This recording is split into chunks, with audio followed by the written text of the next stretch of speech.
Everybody, welcome back. One of the last videos I made, we were talking about having kids. And I got a comment saying that in Hungary, if a woman has 4 kids, she'll no longer have to pay income tax for the rest of her life. And we are currently in the position where we're looking for other countries to move to because we have decided that we're going to raise our kid in another country. And of course, that raises a lot of questions from family saying, why not America? Why not raise your family here?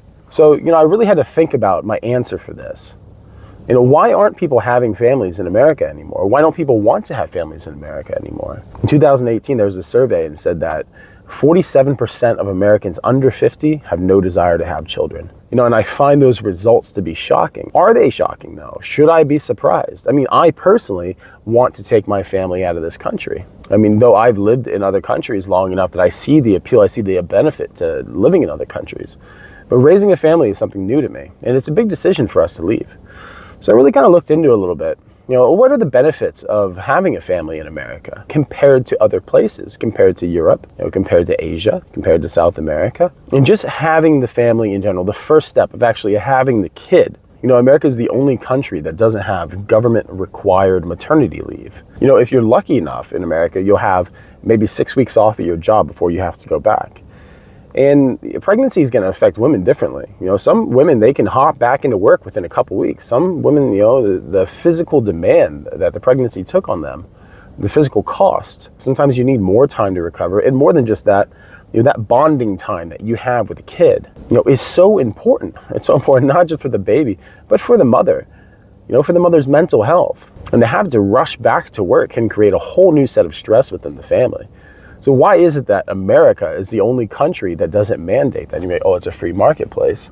And if you're lucky enough, you have a career that they allow that kind of maternal, paternal leave. Like fortunately, when my child's born, I'll be able to have 6 weeks off. And that seems great in America. To Americans, that sounds fantastic. But to a lot of places in the world, that's actually kind of like a bare minimum. If you compare that to Sweden, there's 480 days of maternal paternal leave. It's 480 days that can be shared between the mother and father after the birth of the child. In Norway, it's 49 weeks. Even in a lot of the lesser expensive countries, what you're starting to see, especially in Eastern Europe, to fight the population decline, the countries out there are putting a lot of incentives in for people to have families. That can either be tax deductions, that can be complete income tax removals. I remember I was talking to a woman who just gave birth in Bulgaria. And I remember that her maternal leave was something crazy, like over a year. And there's no penalization, when you want to go back to work. In America, if you want to go past that 6 weeks, you can just be fired. There's no legal protection. That maternity leave is a gift. And if you're a guy, you might not just get anything because, hey, you're just a dude, get back to work. So we have to ask ourselves if our government isn't going to have our back, and we have to rely on corporations, which we know are predatory because they want to cut costs in everything to get as much profit as they can. Do we want to raise our children in a company store? No, I don't think so. And more than just maternity leave, when you're actually talking about the child being raised, what are the real benefits of raising your kid in America now? Are you going to say the education system? America is famous for having the worst education system. Whether you're talking about primary, secondary, or if you're talking about going to college. Our colleges are a joke. Most people just go to party. Most people come out and they'll never use their degree. The vast majority of people will never use their degree. A large percentage of people don't even make it through college. And plus, the cost of tuition has just hit such high marks that it puts people in debt for life. When you compare that to other countries where universities and colleges are free, but the standards to get in are much higher. This creates an incentive for people to study. It creates an incentive for people to do well in that college, not to pick their major frivolously. To actually pick a degree that's going to actually set them up for a future. Me personally, I'm a perfect example of this. I have a degree in anthropology. I don't use that. What's the point? For most people who don't understand, or most people who are deciding if they're going to go to college or not, or what they're going to pick, if you want to go into the social studies, if you want to go into the social sciences, you need to understand that your hard work isn't necessarily going to guarantee you any kind of position. No matter how smart you are, it really doesn't guarantee anything. A lot of these positions, it's who you know. It's the connections that you make, and that's what college is in America for the most part.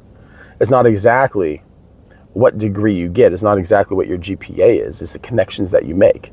It's one of the great benefits of going into a fraternity or going into a sorority. A lot of people who go into those come from better families. And by better families, I mean families that have more connections, families who are more financially successful. So it can be a real benefit to your future if you go into those, having those connections. Because if you go in and you get a degree in gender theory, or you get a degree in anthropology, and you don't have any kind of industry relationships, or if you have the wrong politics, or if you just don't have that right feel, you're not going to get hired. And if you do get hired, in a lot of these jobs, you're going to get $35,000 to $45,000 a year starting off. Why do that when you can just bypass the college thing altogether, go into the military, or go learn a trade? Because at least when you leave the military, if you have communication certifications, if you have a clearance, if you have some kind of skilled job that's in demand, you can get amazing government contracts. I mean, you can get hired on anywhere. Plus, there's always going to be a veteran preference. And if you get that blue collar job, you get into a union as an apprentice. You're already out earning the vast majority of people who go to college. Although they're going to hold their fancy degree over your head, but for the most part, in my experience, some of the dumbest people I've ever met are people who went to college. And beyond all that, when we're talking about the primary education, we're talking about elementary school, middle school, we all know that it's just become like a breeding ground of indoctrination. It doesn't teach kids anything about education anymore. It doesn't teach anything about science or mathematics. For the most part, unless you go to a private or you go to a religious academy or institution. If you send your kids to a public school, they're going to come out knowing more about racial history and equity than they will about calculus or geometry. And what benefit does that play in the future? Unless you're going to work in HR, maybe. So it's not education anyway that's going to keep you here. Is it your rights? Is it your freedom?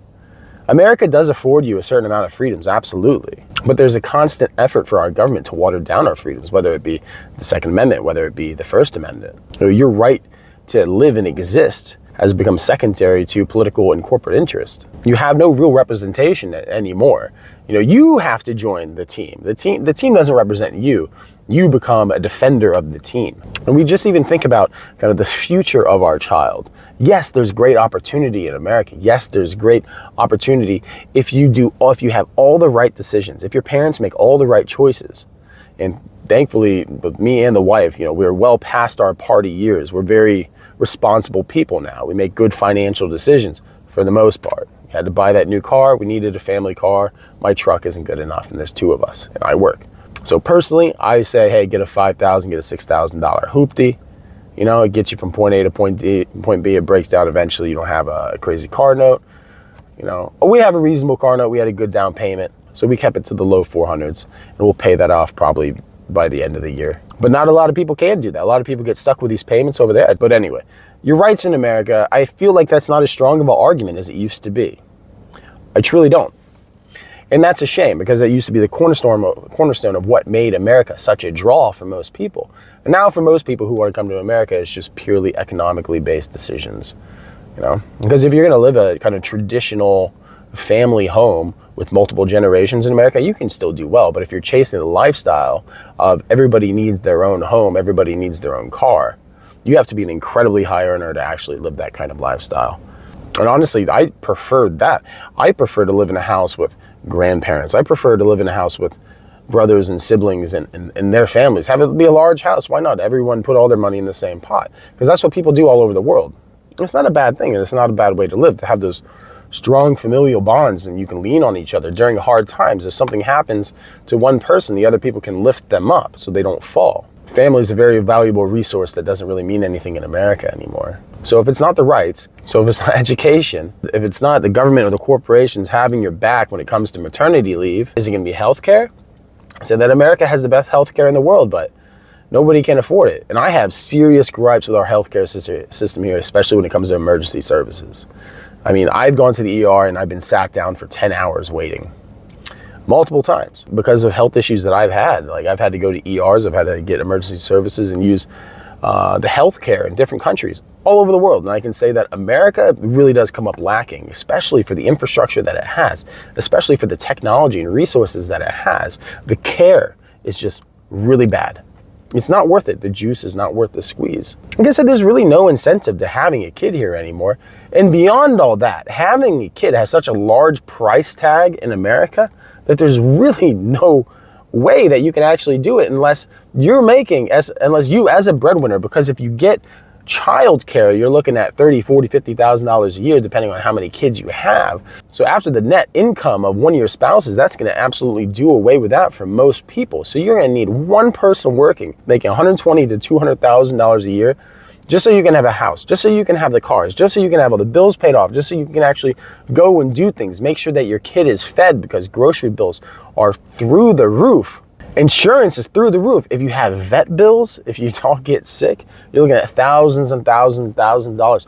Thousands of dollars just to get dental cleaning done at a veterinarian. You know, every time you leave the house, there's hidden costs in America. And if that isn't enough, people are going to ask you for a tip on top of everything, because everybody is out here struggling together. So no, I don't really see America as being a great place to have a kid. And that's why I'm not having our kid here. Right? We're going to have our kid here, set up our finances, and then we're going to leave. And I don't think that there's anything wrong with this. I think that this is probably going to become more normal for Americans. I think that people who come into America, people that immigrate to America, and they still have that culture of, hey, everybody in one house together, let's pool our resources. I think that they're going to do fine. They'll do great. Especially because a lot of government benefits, a lot of subsidized healthcare, you know, a lot of food programs, they go to help people in the lower class. They go to help people on the lower end of the socioeconomic spectrum. And rich people, they're not worried about anything. But everybody, not even in the middle, but on the, but in that bell curve, right? That 50%, everyone's struggling. Everyone's just priced out of having kids. Yes, have your kid here, but imagine living in a country with free healthcare. And you don't have to worry about crazy health insurance. You don't have to worry about $5,000 to $16,000 a year in health insurance premiums. Imagine living in a place where your food bill is cut down by 75%. And you're not dealing with the same pesticides. You're not dealing with the same chemicals. For the most part, everything is kind of organic, but it's definitely not GMO, because GMO products are illegal in most places. Imagine that kind of freedom that you have. I think if everyone had that kind of freedom, obviously, if the price tag was lower in America, that number 47% just wouldn't exist, right? It'd still be the vast majority of people see the viability of having children. And having children is an amazing part of the biological process, and we should all strive to have that. But in America, actually having the kid and raising it, that's a whole nother thing. It's a whole nother thing. And I know a lot of people in my comments have vociferously been arguing in the case of not having kids. And I'm always going to stand by have kids. But in America, having kids, you really are setting yourself up for struggle. You are. Like I said, if you're wealthy and you're doing fine in America, you're doing fine anywhere. And if you're poor, if you're really poor, there's programs to kind of help you out. But everybody else is just, you're kind of screwed. But you can take your family, you learn a skill, learn a language, and you can go somewhere else. You know, think of Scandinavia, think of Eastern Europe. Eastern Europe's so family-centered. Most of the world is so family-centric. In America, there's no sense of family anymore. There's no sense of community, and there can't be a sense of community without a sense of family. You know, those two go hand in hand. But in most places, the family is still the cornerstone of their national identity. And that's what it used to be for us, the idea of, I remember when I was a kid in school, them saying that the nuclear family is the cornerstone of America. And I would love us to go back to that. But what is the price tag on a nuclear family now? Because one of the last videos we went over, it was like $120,000. People were living paycheck to paycheck. So what's the price tag for a nuclear family? With all the insurances, all the fees, all the taxes, all the premiums, you know, all the vet bills, you know, all the trips to the doctor. If you get a chance to take a vacation, if you want a home, you know, what's the cost on your mortgage? You know, what's your principal? What's your interest? What's your taxes? If you have HOA, if you have condo fees. I mean, there is nothing but fees in our country. The cornerstone of America now is the fee. It is the tax on everything. So no, I'm not having my kid here. And I completely understand why people say they don't want to have kids. But if you're contesting that not having kids is purely a financial decision, my friend, think about maybe having kids somewhere else. Just look into it. People do it all over the world. People come to America. Why can't you go somewhere else? Why can't you find that perfect place that you can have that American dream? You can just have that dream of having a family. You can find that, because I promise you it is out there. I promise you that there are many countries out there that are family friendly and family centered. You know, the debauched behavior that's so typical in America, when people say that they want to go out and do stuff in America. That means binge drinking for the most part. And that doesn't even matter what age you are. There's people my age, people who are 40 years old, who still go out and just throw them back. And that's a normal thing. Binge drinking is really the only cathartic escape that we have in America now. But going out in many countries, because they still have that moral base, that moral foundation, you know, it's unacceptable to just go out drinking all the time. If you're young, yeah, go have fun. But, you know, if you're older, yeah, maybe you're gonna go have a beer with your friends and then just talk and then have coffee afterwards. Go for walks, go to shows, you know, get your friends together on the weekend. And this is a thing that we used to do in our 20s. But no, you get your friends together, you're in your 30s, you get in a car and you go visit someplace, you go see somewhere new. And it isn't price prohibitive, because in America, if you want to go anywhere, you want to travel anywhere, let's say you want to go on a road trip in America, right? So let's say you have your own car. You're going to spend $100 a day in gas, $100 to $200 a day at a hotel, add $50 to $100 of food. That's $400 a day minimum. $350 to $400 a day minimum.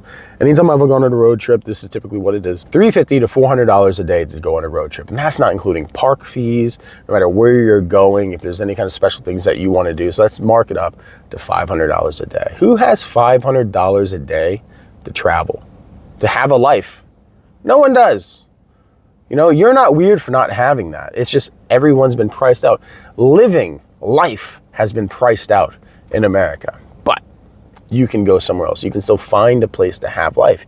You can find a place to have family. You can find countries like in Scandinavia, like in Eastern Europe. Yes, more expensive to live. But if you're working there, if you get a work visa and you can get a job, your average income is significantly higher. Wealth disparity just isn't quite like what it is in America. Everyone has good lives. Are they different than a life in America? Absolutely. But I'd argue that a lifestyle that's centered around enjoying nature, enjoying art, enjoying actual interpersonal interaction is far better than the isolated, lonely, expensive lifestyle that we have in America. That brings no joy, that brings no fulfillment, and at the same time stresses us and stretches us financially to the point where we've just given up on family.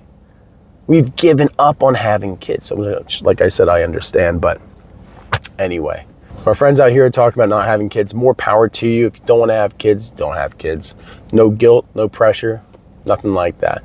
But if you're somebody who's been thinking about it, but you're like, it's too expensive in America, I'm going to push it back and push it back and push it back. Maybe think about becoming a digital nomad. Maybe think about learning another language and maybe going and getting a work visa in another country. America isn't the best place to make money. Not anymore, really. There's other places that you can go. And that doesn't mean that you're abandoning your country. It just means that you're looking out for yourself, which is, you know, everyone should look out for themselves. I don't think there's nothing wrong with that. So anyway, thanks for stopping by. Any questions, any comments, if you're from another country, you know, like Hungary and the 4 kids, no income tax. If you're from another country and there's some kind of like great incentive to having kids, or if it's easier, you think, I don't know, let us know. That way we can kind of do our research. And I'm looking for a new place. Right now we've narrowed it down to the Netherlands or Sweden, maybe Norway, right? Now, of course, we still always have Greece and Turkey, but we're talking about kind of years later for the education of our kid, right? 'Cause I'll make money anywhere. The wife will make money anywhere. We have investments and things like that because we're doing it right. So any questions or comments, leave them down. Like and subscribe. Thanks for stopping by, guys. Have a good one.